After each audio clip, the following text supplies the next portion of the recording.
y gracias por la oportunidad de participar en el Congreso. Como bien dices, este es realmente un hito tanto en aeronáutica, astronáutica, como en astrofísica, ¿no? Eso esperamos que nos abra una nueva puerta a lo desconocido. Y ha sido un trabajo muy largo de más de 20 años en el labor. Todos los que están relacionados con el tema habrán seguido un poco la historia de web y ha sido muy difícil. Hubo momentos en que se llegó a pensar en la cancelación y ha sido un esfuerzo muy grande, pero es así, una misión tan importante que nos va a cambiar la forma de ver la astronomía. Requiere ese esfuerzo y es un desarrollo tecnológico impresionante, ¿no? Que vamos a tratar de hablar hoy un poco de él. Ahora digo que es un telescopio que nos va a cambiar la forma de percibir la astronomía y el universo como lo entendemos. Hay que tener en cuenta que estamos viviendo una época muy, muy interesante, muy emocionante de astronomía en los últimos años, ¿no? De estos avances tecnológicos que nos han permitido observar más allá, como bien dice el eslogan de web, que es ver más allá, porque vamos a llegar a la primera luz del universo. Yo diría la segunda, porque como soy cosmólogo, la primera luz para mí es cuando la luz se separa de la materia en la superficie de último scattering, de última dispersión, lo que conocemos como el fondo cósmico de microondas. Pero Webb va a buscar la primera luz de una estrella o de una galaxia, ¿no? Entonces vamos a ver la primera luz de un objeto. El fondo cósmico de microondas son anisotropías, fluctuaciones que nos indican la posición de materia posible en el universo. Pero aquí esto es como ver el fondo cósmico de microondas, es como ver la ecografía del bebé, y lo que busca Webb es ya verle la carita, ¿verdad? Entonces, vamos a empezar un poco porque creo que me he pasado con las diapositivas. Es que hay tanto que hablar de Webb que resulta complicado resumirlo poco, ¿no? Entonces, bueno, vamos a saltarnos esta que es la presentación. Primero, James Webb es un esfuerzo titánico de 3 agencias espaciales principales. Es decir, que en un momento inicial se trató de que más países participaran. Es un costo muy elevado de este instrumento, y que se repartiera más el trabajo. Lastimosamente, Estados Unidos tiene unas restricciones sobre el espacio. O sea, todo lo que lleva la palabra espacio está restringido para la exportación, y hay un montón de problemas de seguridad nacional que evitan esa colaboración. Eso pasa también con Rusia, con China. Cuesta mucho la colaboración. Entonces, como los elementos tienen la colaboración inicial implicaba un intercambio de información muy intenso, pues se quitó esa idea, y al final quedaron los 2 socios más importantes de la NASA, ¿no? Entonces es un trabajo conjunto de la Agencia Espacial Europea, de la Agencia Espacial Canadiense y de la Agencia Americana de Astronáutica y el Espacio, ¿no? Obviamente NASA lleva el peso más fuerte porque ha hecho la plataforma y el espejo. Entonces, que precisamente estos eran uno de los problemas de exportación, que la ESA, por ejemplo, su contribución iba a ser hacer la plataforma, lo que llamamos en Estados Unidos se llama el bus, que es la parte que da el servicio, todos los sistemas de servicio del satélite. Pero NASA y el gobierno de Estados Unidos no permitieron eso. Entonces, ESA contribuye con los instrumentos, el NIRSPEC, el espectrómetro del infrarrojo cercano, y también contribuyó en el MIRI y con el lanzamiento, ¿no? Entonces, es una colaboración, igual que fue con el Hubble. Quizá esta es mucho más intensa, mucho más contribución por parte de las agencias externas a la NASA. Entonces, es un trabajo colaborativo de más de 10,000 personas, ¿verdad? Es un trabajo enorme. Y aquí quiero aprovechar para quitar algunas cosas de estas de que se decía, o leí yo en alguna vez, que comentarios de Facebook de que por qué se llevaba Kourou al puerto espacial europeo para lanzarse, si se podía lanzar de Cabo Cañaveral, etcétera. Resulta que, como vamos a ver un poco más adelante, quizá el cohete Ariane 5 es el mejor para hacer este lanzamiento. Entonces, como es una colaboración, pues ESA contribuye con ese cohete que pues lleva una preparación y un costo bastante grande. Bien, este es el telescopio. Este es el telescopio para la humanidad, para nosotros, para utilizarlo, para explorar lo que no se ha explorado aún, ¿no? Para ver lo inimaginable o lo que aún no hemos imaginado, el buscar la luz de las estrellas y galaxias justo después del Big Bang, o estudiar los sistemas planetarios de las estrellas que se formaron y buscar vida, ¿no? Evidencia de vida en el universo. Entonces, es un observatorio infrarrojo que va a buscar la luz más tenue después del Big Bang, pero también ayudará a estudiar exoplanetas, el sistema solar, y como es un observatorio, pues será tremendo el número de eventos, de aplicaciones que tendrá, ¿no? Van a ser los ojos de la humanidad durante la próxima década, que permitirá, como decía, buscar lo inexplorado, lo desconocido. Es una evolución de Hubble. Hubble era un telescopio que estaba diseñado para el óptico, en cambio James Webb está diseñado para el infrarrojo.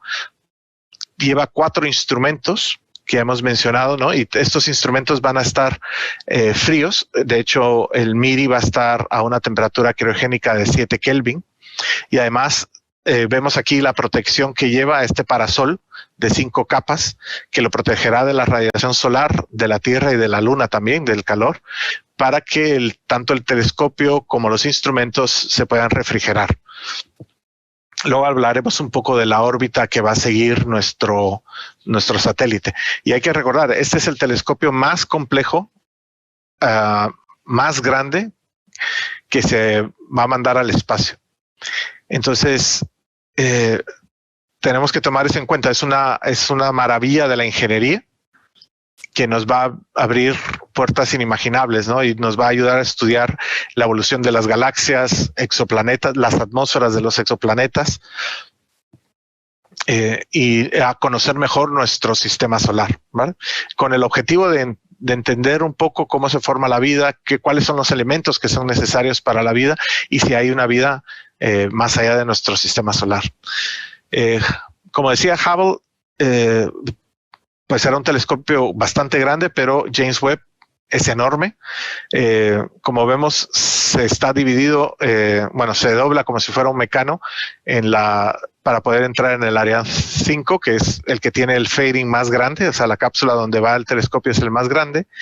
Y luego, durante los 6 meses posteriores, son unas cuantas semanas, pero los primeros 6 meses son las pruebas del satélite, veremos ese despliegue tan complicado y tan complejo que es James Webb en su viaje hacia el punto lagrangiano 2.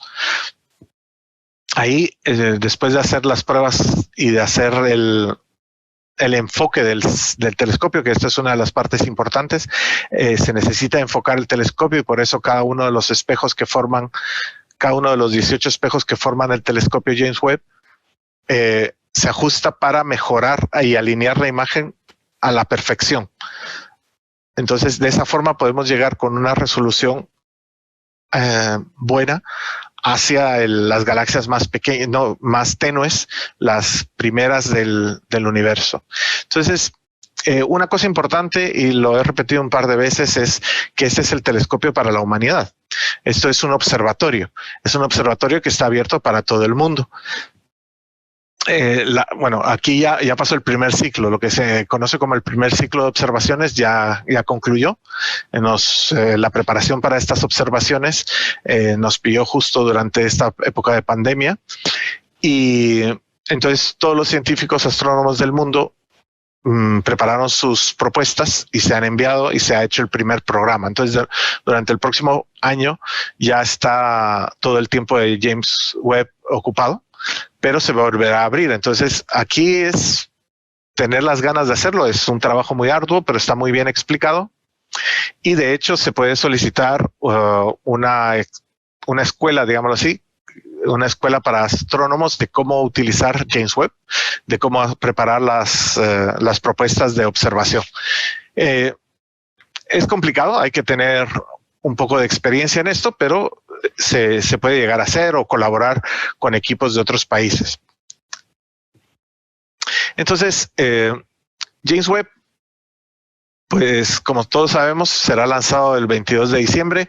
Ya con el combustible puesto, no va a haber más de aplazamientos. Eso sí, o sea, pueden pasar cuestiones meteorológicas y desplazarse unas horas o quizá un día. Bueno, esas suelen ser las últimas famosas palabras de alguien, ¿no? Pero todo está en marcha, se terminó de llenar el combustible, que es la operación más compleja de la preparación del lanzamiento. Y una vez terminada eso, pues lo demás ya es, digamos, la parte fácil, ¿no? Sé que mis colegas que están ahora en Kourou están trabajando sin descansar, pero digamos lo que la parte crítica, la parte peligrosa ya pasó. Ahora es mover el telescopio muy lentamente en una vía férrea que va desde la cabina donde se prepara, desde la estructura donde se prepara, y se desplaza hasta el lanzamiento. Entonces, James Webb, como dije, es el telescopio de la próxima década.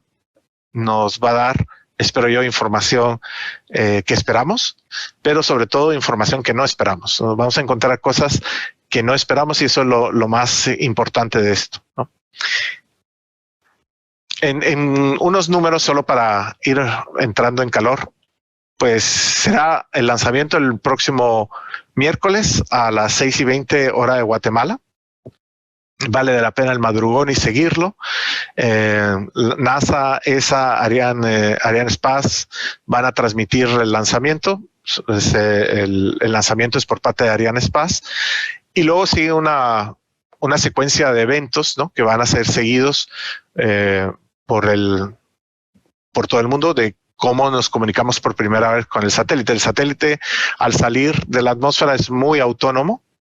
Tiene que serlo porque hasta que se logra comunicar con nosotros, porque el satélite va apagado, digámoslo así, tiene que hacer el boot, empezar a encender todos los sistemas y entonces ya se comunicará con nosotros y empezará su proceso de viaje. Bien, la carga útil que va en el cohete son unos 6.200 kilogramos, por eso se necesita un cohete no solo grande por el tamaño del hub de James Webb, sino que es grande por el tamaño, la masa que lleva James Webb.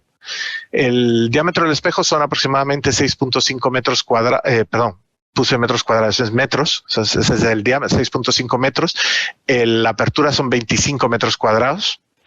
Son hechos de berilio que cubierto de oro. El berilio es un material muy complejo de trabajar, primero porque es altamente tóxico, o sea, es venenoso, mata a la gente inmediatamente. Por eso la forma de fabricarlo ha sido muy, muy difícil. Pero este es el resultado de 12 distintos modelos. ¿Y cuál es el problema de este telescopio? Bueno, que estos espejos tienen que soportar temperaturas criogénicas, temperaturas muy bajas de alrededor de 40 Kelvin.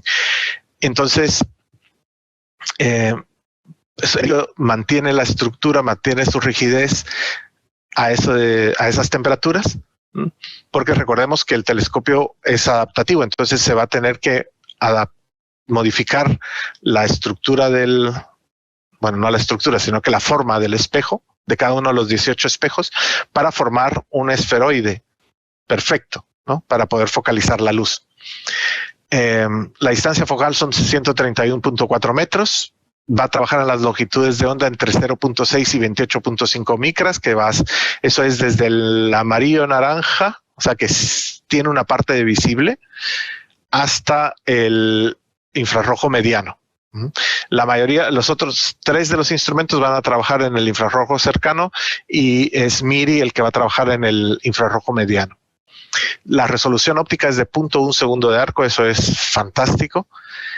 Va a estar en una órbita que se conoce como la Lagrangiano 2, es una órbita halo, le llaman, que está alrededor de ese punto. Recordemos, los 5 puntos lagrangianos son puntos semiestables y estables de equilibrio, el equilibrio gravitacional formado por la Tierra y el Sol.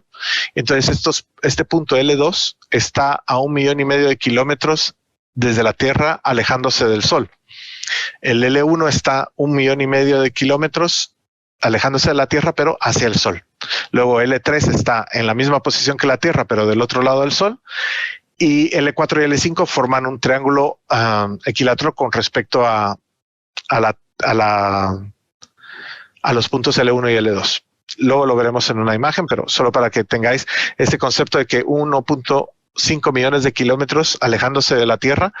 Recordemos que la distancia a la Luna son unos 400,000 kilómetros, así redondeando mucho. O sea que estamos a casi 4 veces la distancia de la Luna a la Tierra. El tamaño del parasol es el que siempre ha llamado la atención, y cuando estuvo haciendo un modelo que se hizo del James Webb, estuvo haciendo un tour por toda Europa. No sé si llegó a salir de Europa, pero se veía y era gigantesco. Y entonces la comparación es que es una cancha de tenis, más o menos. En una cancha de tenis cabe el parasol del James Webb. Y como decía, trabajará a 40 Kelvin, más que 50, 40 Kelvins. Y por eso la vida de James Webb está limitada. No es tanto como se ha oído decir de que porque no se puede dar mantenimiento al satélite. Es que, bueno, si se pudiera dar mantenimiento al satélite y llevar combustible, pues podría seguir. Pero el problema es que al estar en una órbita L2, alrededor de L2, recordemos, es un punto inestable, es lo que llamamos una silla de montar en matemáticas, ¿no? Entonces está ahí, pero cualquier fluctuación lo echa, lo aleja o lo acerca a la Tierra. Entonces lo que se hace es orbitar constantemente ese punto para mantener el equilibrio, pero eso significa estar gastando combustible todo el tiempo. Cuando nosotros lanzamos un satélite en su órbita, normalmente, si no hay perturbaciones, el satélite se va a mantener en esa órbita sin consumir combustible. Son las perturbaciones las que nos hacen gastar combustible para mantener esa órbita. Entonces lo mismo pasa en esta órbita para James Webb. Gasta mucho combustible y lleva combustible. Realmente la misión es de 5 años. Está planificada para 5 años, pero se tiene confianza de que lleguemos a los 10 años. Voy a adelantar un poco porque estoy viendo que llevo 20 minutos y no he pasado de aquí. Bien. Entonces, bueno, estas son una imagen comparativa de Hubble y Webb. Es solo de tamaño, porque la comparación de Hubble y Webb pues no es muy justa, porque Hubble pues está hecho para el óptico, tiene infrarrojo, pero está hecho para el óptico, y James Webb está hecho para el infrarrojo. Pero una cosa que es característica es ¿por qué este tamaño? ¿No? Y es que lo que queremos es Hubble llegó a una distancia bastante profunda observando galaxias, ¿no? Todos conocemos el Ultra Deep Field y el Extreme Deep Field de las observaciones de Hubble, que se detuvo en ese punto casi vacío de estrellas aparentemente, y se descubrieron cientos de miles de galaxias, y se llegó a ver las galaxias más tenues, ¿no? Que estamos hablando de que tienen una edad de 13.6 millones de años, cuando sabemos que el universo está por los 13.9 mil millones de años, perdón. O sea, 13.6 mil millones de años comparado con la edad del universo, que es 13.9 mil millones de años. Entonces, James Webb está diseñado para tener la misma resolución que Hubble, pero a esa distancia, ¿verdad? A ir mucho más allá, ver realmente unos cuantos millones de años después del Big Bang. El espejo, como os comentaba, es un solo espejo para Hubble de 2.4 metros de diámetro, mientras que James Webb tiene 6.5.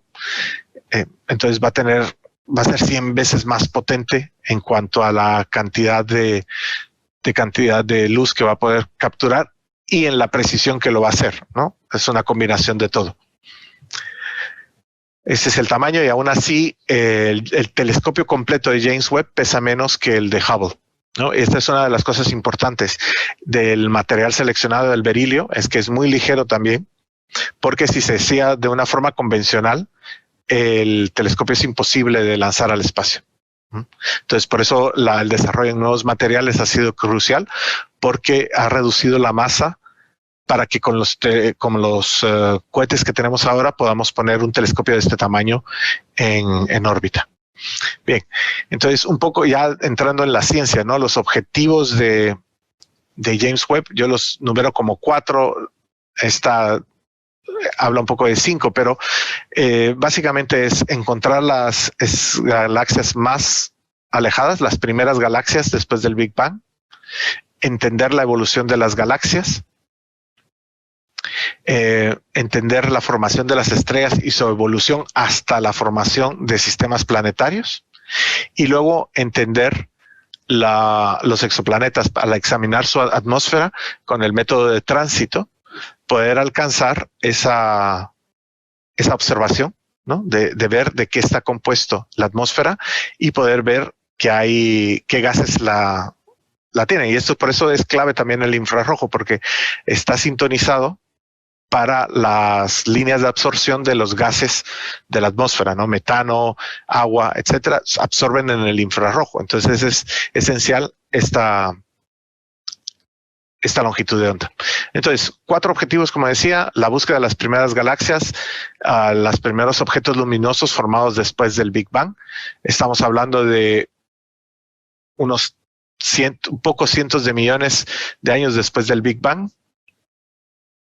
Y el Big Bang, después tenemos el CMB, el fondo cósmico de microondas, que ocurrió 380,000 años aproximadamente. Y después hay una época que le llamamos la edad oscura del universo, hasta que se reioniza el hidrógeno y se puede formar galaxias, y se libera la luz, ¿no? Entonces este periodo de oscuridad termina con las primeras galaxias, y eso es lo que queremos ver. Luego, la evolución de las galaxias. Es lo que queremos entender: qué papel juegan los agujeros negros en el centro de las galaxias, cómo es la forma de las galaxias originales, cómo han evolucionado hasta las galaxias gigantes elípticas que conocemos. El tercer objetivo, y esto está ligado, ¿no? La observación de las estrellas, el ciclo de vida de las estrellas, desde que se forman hasta que forman un sistema planetario.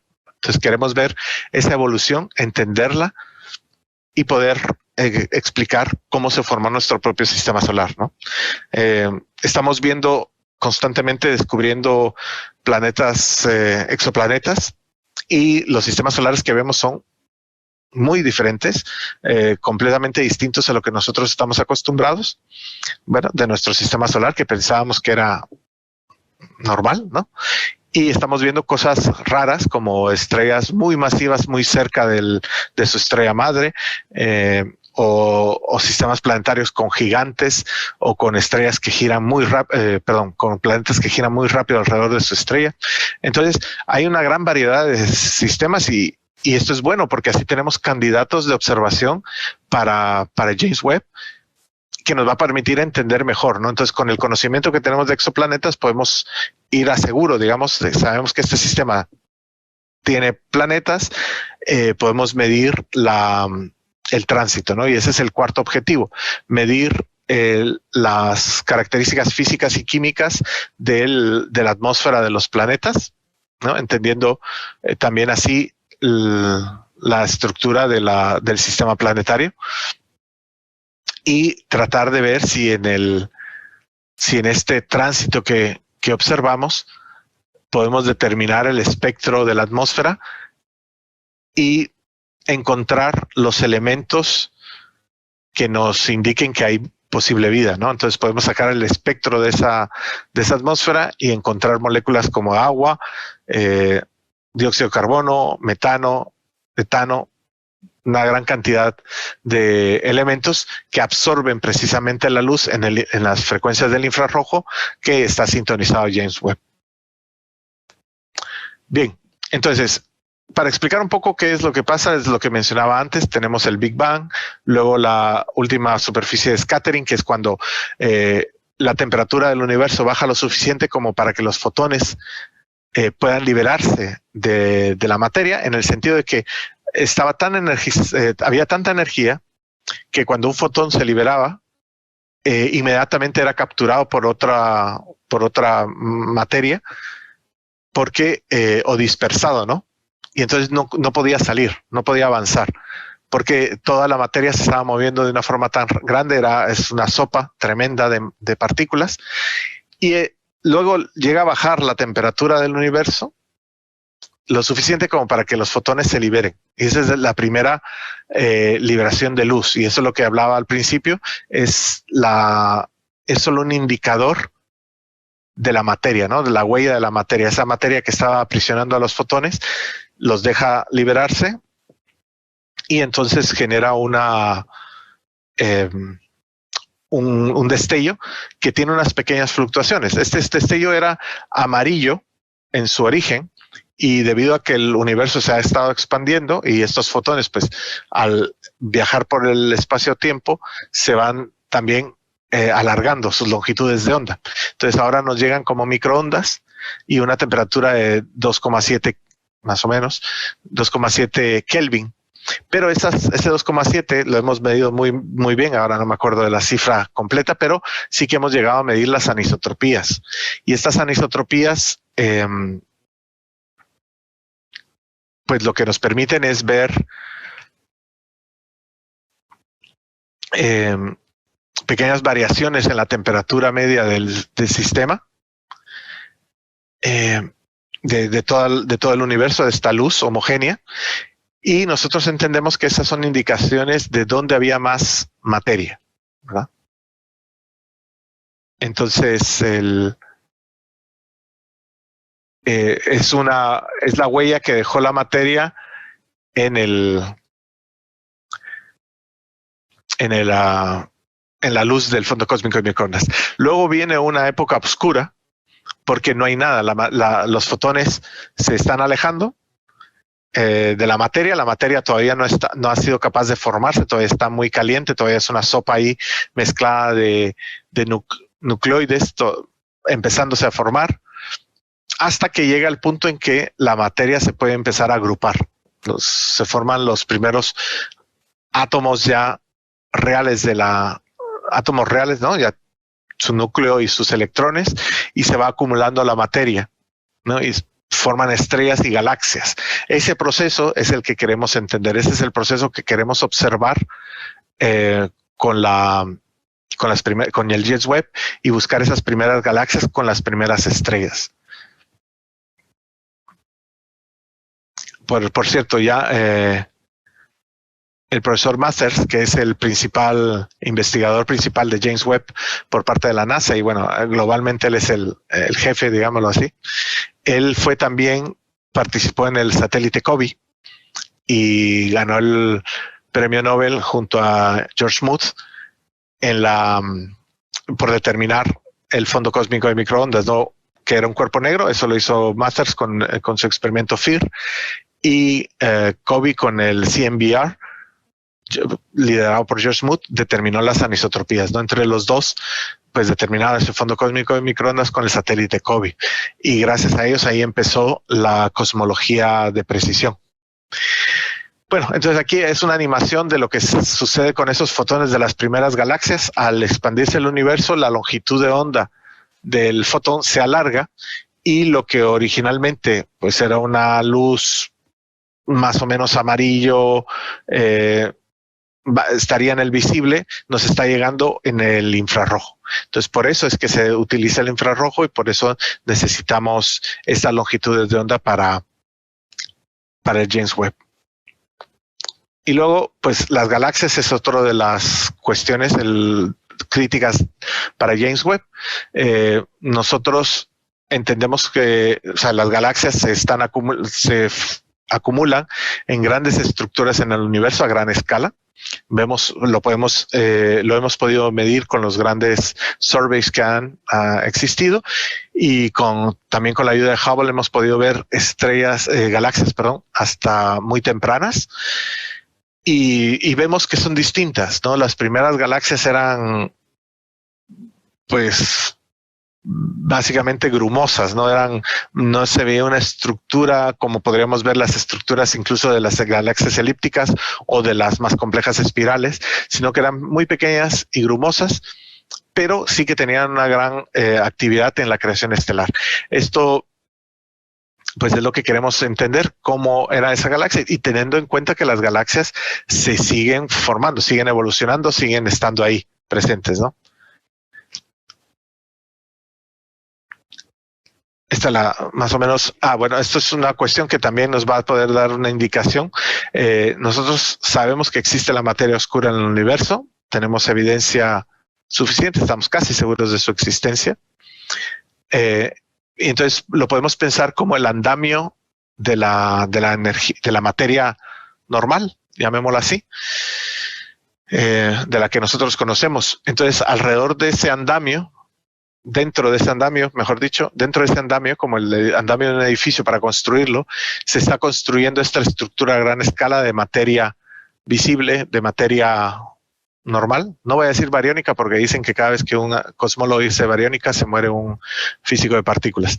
Entonces, la materia normal que nosotros conocemos se está estructurando alrededor de la materia oscura. Entonces, también nos va a dar una idea de esa estructura junto con otros telescopios como Euclid en el futuro.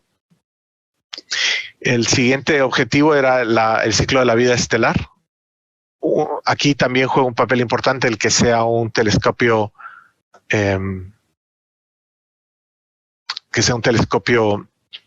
infrarrojo. Esta es una imagen del águila. Como ven, en la izquierda, ambas son tomadas por el Hubble, por cierto. La de la izquierda es en el óptico, la de la derecha es en el infrarrojo, y vemos la riqueza de las estrellas. Estos son nebulosas donde entendemos que se está formando las estrellas, entonces podemos ver a través de este polvo gracias al infrarrojo. Es básicamente el infrarrojo atraviesa estas nubes y podemos ver lo que está pasando, ¿no? Cómo están naciendo esas estrellas.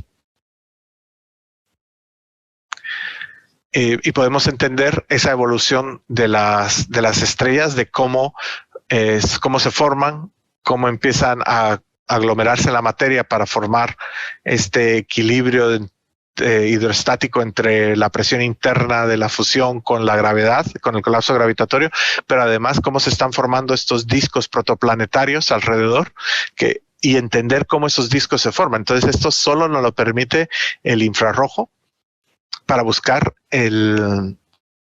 para ir detectando estrellas en distintas etapas de su evolución, hasta llegar a ver la formación ya del sistema planetario.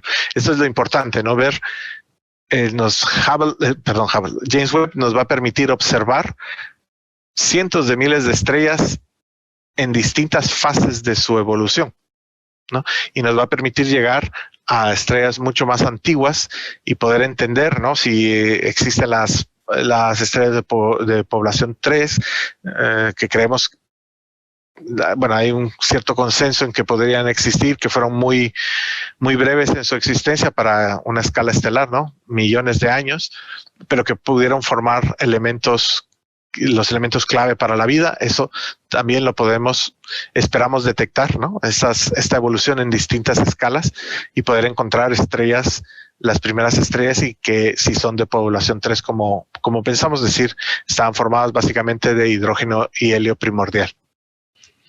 El siguiente objetivo son los otros mundos, cómo encontrar esos exoplanetas, cómo analizar su atmósfera por el método de tránsito. Ese es el que va a usar James Webb. Cuando el planeta pasa por delante de su estrella, va a bajar la luminosidad de esa estrella, pero además la luz va a pasar por la atmósfera del planeta y nos va a hacer va a generar un espectro al atravesarlo, y nosotros vamos a ser capaces de detectar ese espectro y poder analizar los elementos de los que está compuesto la atmósfera de ese planeta. Y mucho más. Podrá observar esas características espectrales de todas las moléculas que están ahí. Perdón, he puesto algún error ahí, H2O y el CO con minúscula, pero bueno, CO, sulfuro, metano, hielo, minerales que se encuentren y podemos caracterizar físicamente esos planetas. Y cuando hablamos de otros mundos, también otros mundos un poquito más cercanos, como objetos del cinturón de Kuiper, que podamos medir en el infrarrojo cercano, en el infrarrojo medio. En el NIR va a ser espectroscópicamente, en el MIR será fotométricamente, pero podemos analizar la composición de esos elementos, de esos objetos del cinturón de Kuiper. Vamos a poder monitorizar planetas, su clima, sus variaciones estacionales de planetas y lunas. Como muestro ahí en Titán, se puede hacer cada una de esas divisiones. Es una de las una unidad de integración de campo en el caso del NIRSPEC, y podemos analizar cada uno de esos cuadraditos. Nos puede dar el espectro de esa parte de Titán, así que lo vamos a poder caracterizar perfectamente con unas resoluciones altísimas, por encima de los 2000, en un campo bastante amplio. Con el MIRI podemos hacer un campo desde el 0.6 a las 28.8 micras, y con un campo bastante... La ventaja de James Webb es que puede hacer una combinación de modos de operación tremenda. O sea, con 4 instrumentos, cada instrumento tiene unas características que vamos a ver ahora rápidamente, que le permite trabajar en distintas formas y poder observar distintas cosas a la vez, ¿verdad? Bueno, también estudiaremos nuestro sistema solar, las nubes. Sabemos que las lunas de Júpiter y las lunas de Saturno son candidatos para vida. Europa es el siguiente objetivo, ¿no? Ya tenemos misiones como JUICE, que se lanzará el próximo año, de la Agencia Espacial Europea, para explorar todo el sistema joviano. Tendremos también una futura misión también a Titán, que aunque ya hemos estado ahí, ya se ha posado Huygens. Y Cassini estuvo observando todo el sistema de Saturno. Podemos observar mucho más.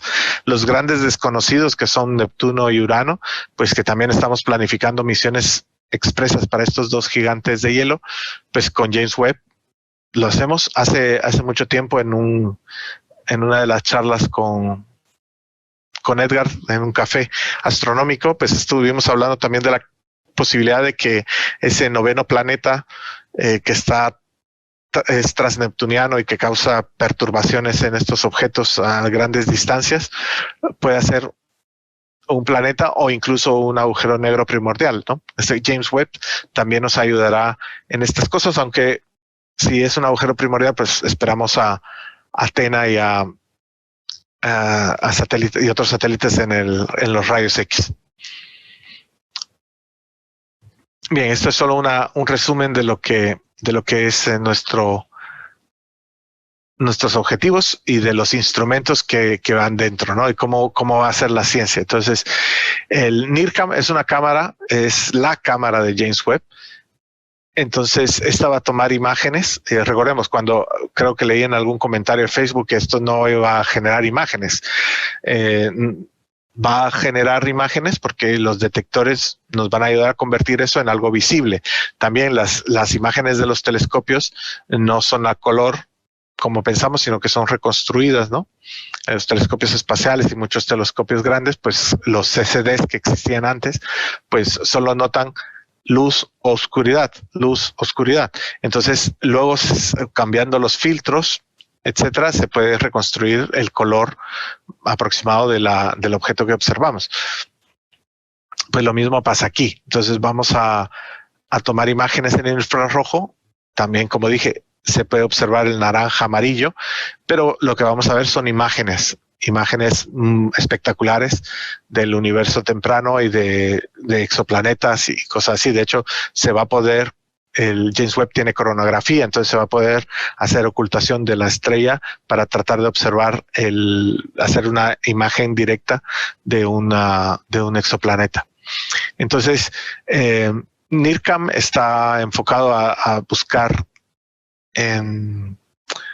las primeras estrellas y galaxias, pero también es una cosa esencial, es un instrumento esencial para calibrar el instrumento, para alinear la imagen, porque lo que se hace es con la propia NIRCam, se trata de desenfocar la cámara, ¿no? El telescopio, desenfocarlo e irlo ajustando hasta que todo encaje precisamente. Entonces, para eso NIRCam es esencial. Luego el NIRIS, que es de la Agencia Espacial Canadiense, su objetivo es buscar la temperatura, masa y composición química de los objetos a través de los espectros. Parte del NIRIS es el Fine Guiding System, que es el que va a permitir a James Webb apuntar con mucha precisión. Vamos a ver por qué es esencial esto. Y NIRIS va a ser capaz de ver las moléculas que existen en la atmósfera de los planetas. El MIRI es el instrumento de frecuencia infrarroja media, pues hará mapas espectrales, los objetos más fríos y distantes que estén detrás de nubes más densas de polvo. Ahí necesitamos que MIRI entre en juego, ¿no? Que la longitud de onda de frecuencia cercana del infrarrojo pues no penetra tanto cuando es una nube de polvo muy, muy densa. Ahí entra MIRI, y MIRI tiene la peculiaridad de que tiene que estar refrigerado a 7 Kelvin. No es la primera vez que se hace eso. De hecho, Planck estuvo refrigerado a 100 microkelvin, ¿verdad? Entonces, a ver si lo estoy diciendo, 100 milikelvin, perdón, no micro, 100 milikelvin. Después de 15 años trabajando en la misión, 100.000 Kelvin, a una temperatura muy baja, fue el objeto más frío del universo. Y eso va a ser su objetivo, hacer un mapa espectral de MIRI. Y luego NIRCam, el NIRSPEC, que es la contribución de la Agencia Espacial Europea, buscará también composición de objetos y tiene la peculiaridad de que puede tomar espectros de hasta 200 objetos simultáneamente. Entonces no se va a apuntar a cada uno de estos, sino que simultáneamente en un aparatito que es de este tamaño tiene lo que se llamaba microobturadores, que van a permitir dividir la luz o escoger la luz de las galaxias y dejar la luz que no nos interese fuera, y así permite hacer la resolución, la espectroscopía de estos objetos. Tiene capacidad para 200, pero realmente se espera hacer más de 100 porque no van a haber galaxias en todas las microobturadores, pero bueno. Y voy por la mitad de la presentación solo para hacerles un cálculo y se nos acaba el tiempo. Por mí no hay problema de extendernos, pero yo sé que llevan ustedes todo el día y bueno, queremos que sea rápido. Entonces, bueno, el observatorio como tal, tenemos la parte óptica, que es nuestro espejo, el sistema integrado o el módulo integrado de los instrumentos de científicos, que es la parte importante, es el corazón del James Webb, los paneles solares, el parasol solar, y luego está la plataforma que le da los servicios. Entonces voy a ir rapidito. El espejo, pues como ya había dicho, cada espejo está hecho de berilio y por atrás está vaciado. Entonces realmente solo la estructura superficial es muy, muy delgadito y tiene una estructura que lo soporta por detrás, ¿no? Cada espejo mide 1,32 metros de diámetro y se combinan perfectamente en un esferoide para focalizar la luz.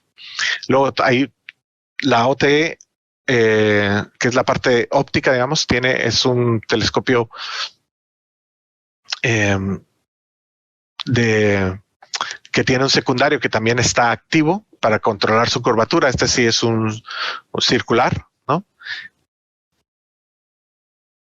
Cada espejo es como estos, y hay 6 motores que lo mueven para modificar la superficie, la curvatura. Estos son los espejos de los elementos del primario, el secundario y luego un terciario.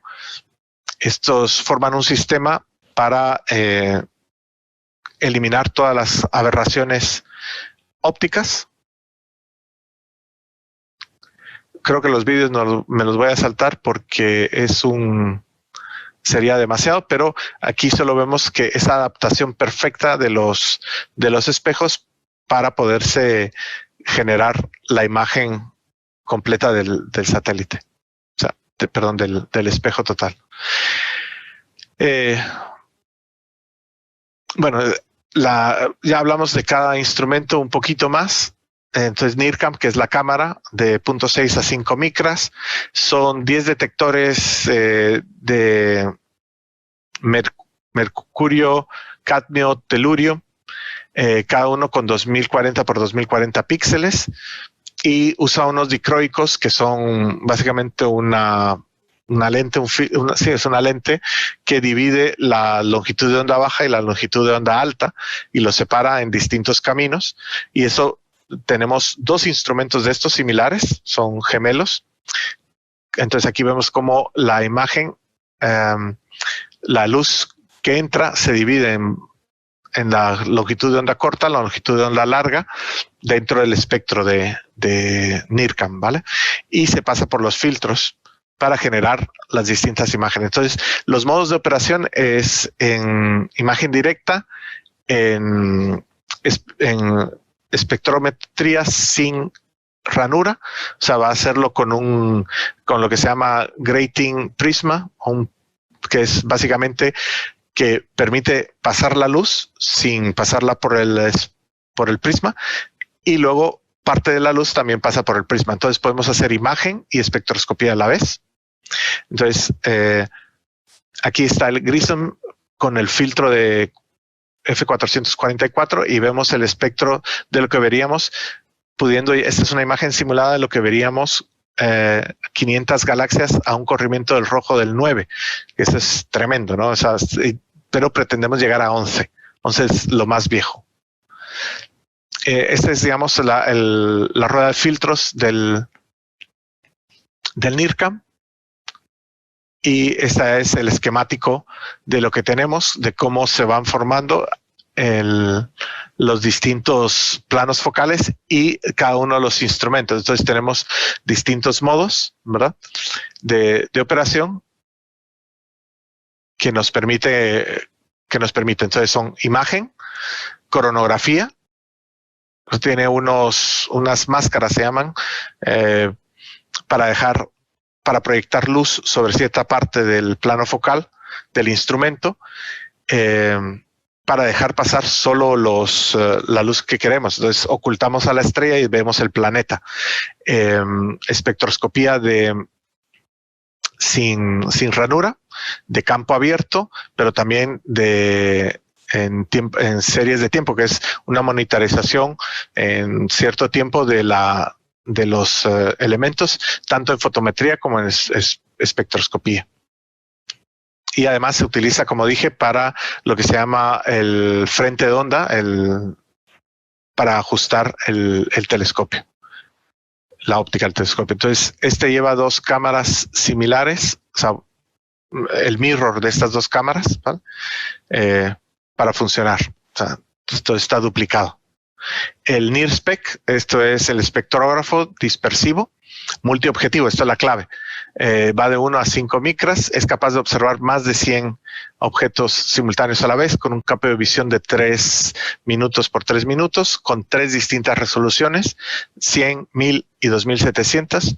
Tiene un total de 14 espejos. Aquí les muestro esta información. Estos son los cuadrantes de los microobturadores, y la foto a la derecha es una ampliación de eso. Para que se hagan una idea, esas ranuras son 100 por 200 micras aproximadamente. O sea, estamos hablando del espesor de un cabello humano. Entonces, NIRSPEC, pues eso, tiene ranuras fijas o aperturas fijas para objetos de alto contraste. O sea, cuando tenemos objetos únicos, o sea, solo hacemos sobre un solo objeto. Otra con 5 ranuras con una apertura de 1.6 segundos de arco. La unidad de campo integrado, que permite hacer espectroscopía de fuentes extensas, es decir, subdividimos toda la imagen en 900 espectros. Entonces podemos hacer la espectroscopía completa de un objeto extendido. bueno, tenemos NearSpect, es otra imagen, y aquí está, que es bastante modular, y no voy a entrar en todos los detalles, pero ahí digamos 3 telescopios, no, perdón, 3, ¿cómo se diría? Espejos. Es el arreglo anastimático de 3 telescopios, de 3 espejos, que está el de la óptica frontal, la cámara y el colimador. Entonces, cada uno de estos módulos se puede probar de forma independiente. Esta esfera roja que tenemos aquí es lo que llamamos el arreglo de calibración. Esto tiene luces que pueden ayudarnos a calibrar el instrumento. Entonces, también utiliza sensores de mercurio, cadmio, telurio. El MIRI nos permite hacer imagen y espectroscopía. Estos son, también tiene en el borde, podemos hacer coronografía. Tiene 4 unidades de campo integrado. Este es el que más extenso es, de 5 a 29 micras, y por eso tiene que estar refrigerado para que el propio calor del instrumento no afecte la medida. Entonces, bueno, me voy a saltar un poquito de esto, que es la parte electrónica. Este es el sensor de arsenurio de silicio con contaminación de arsenurio. Esto es más normalito que los otros. El NIRIS es un sensor que combinado con el sensor de guiado fino, o sea, son 2 instrumentos en la misma estructura, y uno permite apuntar a James Webb, que es esencial, el poder apuntar, porque voy a presentar la imagen final. Este es el campo de visión, esto es lo que ve cada instrumento. Entonces tenemos NIRSpect a la izquierda, NIRCam en el centro con su parte de coronografía y el GRISM, el Fine Guiding System, el NIRIS y el MIRI. Entonces todo tiene que encajar perfectamente para que el masking, por ejemplo, de estos elementos o los 4 campos de visión de la NIRCam encajen donde nosotros queremos, ¿no? Entonces el apuntado de precisión es imprescindible. Entonces, Edgar, yo creo que lo dejamos aquí para que haya tiempo de preguntas, a menos que me digas que podemos seguir un poco. Podemos seguir un poco, porque realmente estas charlas no las tenemos todos los días. Vale. Bien, entonces, vamos a entrar un poco a los... Sí, dime. No, adelante, por favor. Vale. Entonces, vamos a empezar un poco las partes prácticas, ¿no? Esto que hablábamos de cómo metemos el telescopio ha sido un proceso bastante complejo. Como saben, la razón de por qué se retrasó es que cuando se estaba metiendo el telescopio, una de las bandas que sujeta al telescopio no se tiene que lanzar en tierra, no se tiene que soltar en tierra, se soltó y le dio un golpe al telescopio y vibró. ¿Qué pasa? Este telescopio está probado por vibraciones porque debajo de él hay una bomba y se va a explotar esa bomba y se va a lanzar al espacio. Pero la forma en que vibra es distinta. Entonces ese golpe causa una vibración que no es de las que se hacen las pruebas. Por eso se tuvo que probar otra vez por precaución. O sea, estamos recordando que es un telescopio muy caro, que ha llevado muchos años de trabajo. Entonces queremos que todo funcione bien. Esa tenía el sonido, no lo quité. Perdón, ahí. Esa es una imagen de la ESA, de la simulación de lo que será el lanzamiento y de la secuencia que sigue, ¿no? De todos los puntos en que nos vamos a poder seguir durante el lanzamiento. Una cosa que lo está diciendo aquí es el countdown, ¿no? La cuenta atrás se va a hacer en francés porque estamos en suelo francés, es el puerto europeo y uno de los idiomas oficiales de la ESA es el francés. Entonces se hace ya no vamos a usar el famoso 10, 9 o 10, 9, sino que va a ser 10, 9 y decollage, ¿no? En vez de despegue.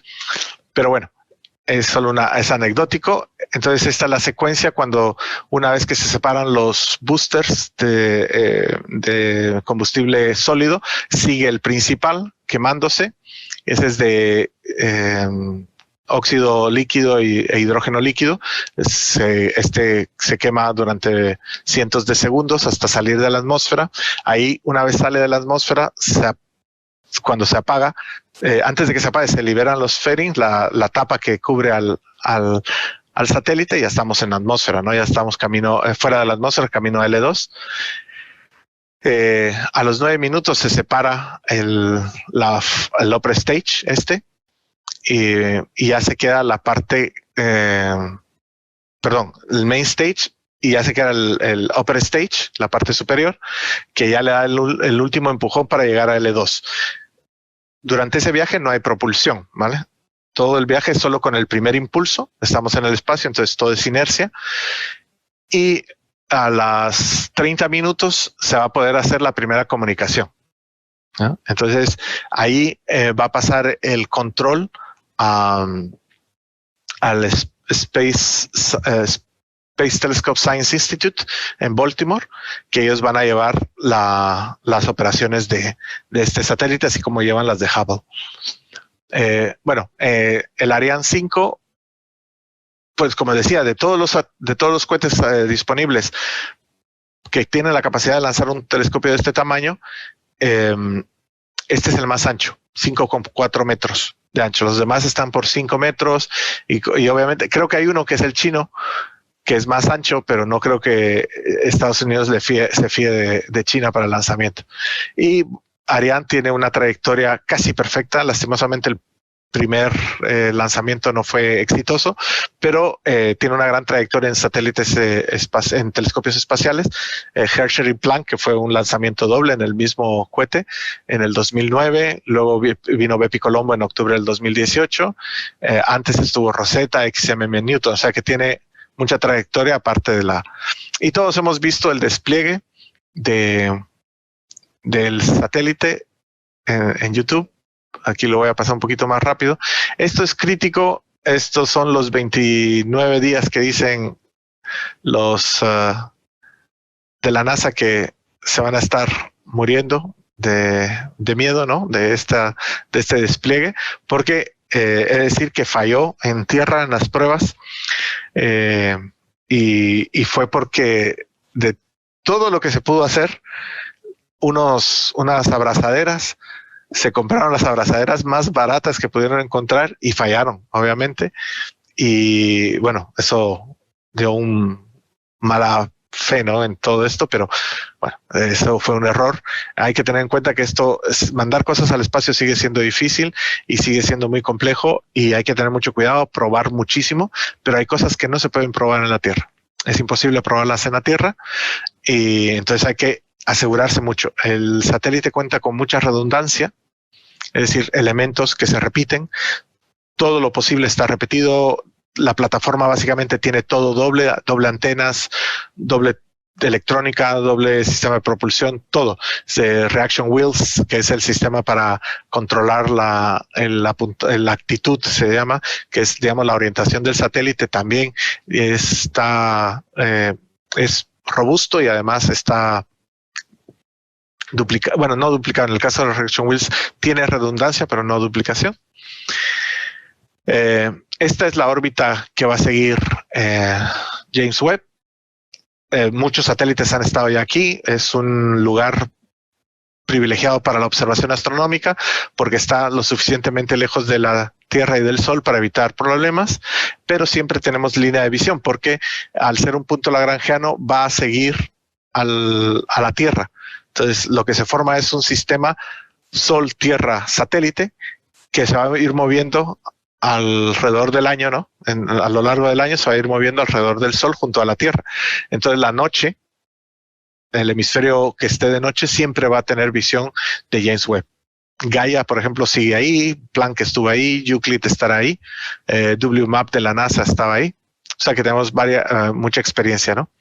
Entonces, a los 6 meses, James Webb terminará su su commissioning, que se le llama, que son todas las pruebas rutinarias, probar los instrumentos, ver que todo funcione, que todo va como se espera. Y finalmente, pues empezar a hacer las observaciones que, como ya dije, ya están llenas. Se puede colaborar, como dije, no hay que tener miedo, hay que tener ganas de trabajar y de buscar cosas interesantes, ¿no? Entonces, pues yo todavía me recuerdo de mis tiempos de astronomía y de astrofísica, pues buscar enanas marrones. Hay una propuesta que he presentado a ver si la aceptan para el segundo ciclo, no para el primero. Y bueno, de ese tipo de cosas siempre hay. Luego han visto en la animación y aquí en esta imagen que James Webb no es como nosotros esperábamos que fuera, ¿no? Es como el barquito en esa dirección, sino que tiene que tener los parasoles hacia el sol siempre. Entonces observa un poco raro. Y eso hay que tener cuidado con los ángulos para que la luz solar no entre en el telescopio, porque eso causaría lo que se llama stray light y nos contaminaría la imagen. Entonces es problemático, entonces hay que tener los ángulos muy bien fijados y orientados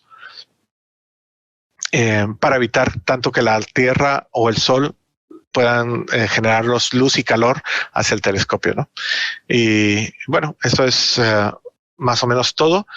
Y gracias por la atención, y esto es siempre viendo más allá, ¿no? Y eso es una cosa interesante. Quería mencionar que, como he dicho, el tiempo de observación de James Webb ya está colmado para el primer ciclo. Cuando vemos estos telescopios, la preparación es muy grande. Sabes, como decía, hace 2-3 años que estamos con esto de la preparación para las propuestas, y hay que estar preparando ya la propuesta para el segundo ciclo. Entonces hay que ver un poquito más allá, ¿no? O sea, James Webb, impresionante, pero veamos un poco más allá a los telescopios que vienen para estar preparados y listos, ¿no? Entonces, las futuras generaciones que vayan viendo en qué proyecto quieren trabajar y prepararse para ello. Pues muchas gracias.